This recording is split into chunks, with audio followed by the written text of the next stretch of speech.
मित्रांनो, ही रील बघा, नंतर या व्हिडिओचे फनी कमेंट्स वाचू. अरे कुठं होतीस? पप्पा नाही बोलतात आपल्याला. का? त्यांना तू नाही आवडत म्हणूनच आपल्याला विष घेऊन आले. आधी मी पिते मग तू पी.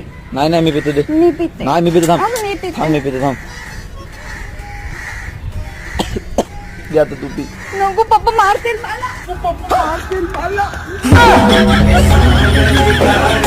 मेरे साथ अन्याय हुआ है, मेरे साथ अन्याय हुआ है. येड्या बोकाच्या, लेडीज पट्टा आहे ना, मग तू कशाला प्यायला पहिले? खऱ्या प्रेमाला भावपूर्ण श्रद्धांजली. याच्यामुळेच लेडीज फटची परंपरा चालू झाली. कोंबडीच्या अंड्यावर विश्वास ठेवा, पण पोरीच्या बोलण्यावर नाही.